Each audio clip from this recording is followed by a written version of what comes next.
បាទសួស្តីអ្នកនរគ្នាថ្ងៃនេះដែរខ្ញុំបង្ហាញអំពីជាមួយនឹងរបៀបភ្ជាប់បាទrobot បាទ Dreama បាទ model X80 Ultra អញ្ចឹងបាទកុំឲ្យខាត់ពេលយូរយើងទៅតាមដានទស្សនាការភ្ជាប់ទាំងអស់គ្នាបាទអញ្ចឹងបងប្អូនទាំងអស់គ្នាបាទចូលទៅកាន់ app Play Store ឬក៏ App Store តបមកបាទដល់វាយពាក្យ Mi Home បាទចេញពី Mi Home អីតបមកបងប្អូនdownload app ហ្នឹងនឹងបង្កើត account មួយបាទបន្ទាប់ពីបង្កើត account ហើយបងប្អូនចូលមក add device បាទ add device វានឹងឃើញ robot បាទរបស់យើងហ្នឹងបាទនៅលើហ្នឹងអីបាទDreama robot vacuum ហ្នឹងបាទតបមកយើង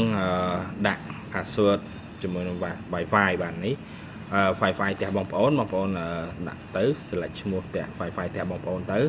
និង password មកបាទបន្ទាប់មកយើង nick មកបាទ nick តាមវាមកយើងរងចាំវាបន្តិច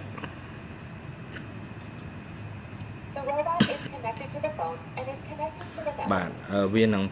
ឲ្យសំឡេងថាយើងអាច connect ជាមួយនឹង Wi-Fi ជាប់ឬក៏ជាមួយនឹង device នឹងជាប់វានឹងផ្ញើសារជាសំឡេងនៅលើ robot ហ្នឹងហើយ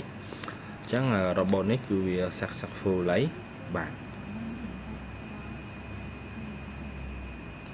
ត្រង់នេះគឺយើងរួចរាល់ហើយអញ្ចឹងបងប្អូនអាចដាក់ទីតាំងផ្ទះបានបាទឧទាហរណ៍ថាដាក់ living room បាទឬក៏ដាក់ទីតាំងកន្លែងណាផ្សេងៗអញ្ចឹងខ្ញុំដាក់ test បាទបន្ទាប់មកខ្ញុំនិចទៀតបាទអញ្ចឹងយើងនិចទៀតបាទកន្លែងនេះយើងគេឲ្យភាសាបាទអញ្ចឹងដាក់អង់គ្លេសទៅនិចទៀតបាទកន្លែងនេះបើយើងមាន2ជាន់ដាក់2ជាន់មាន1ជាន់ដាក់1ជាន់ទៅអញ្ចឹងខ្ញុំប្រើយក1ជាន់ដាក់1ជាន់សិនបាទបន្ទាប់មកនិចទៀតបាននិចឲ្យអស់មកបាទជាការស្រេចហើយ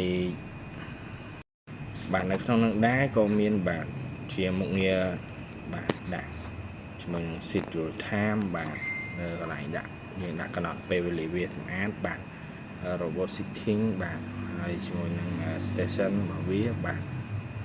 មានច្រើនទៀតបាទមាន update មានអីចឹងទៅអញ្ចឹងការភ្ជាប់របស់យើងគឺមានតែប៉ុណ្្នឹងទេបាទអរគុណ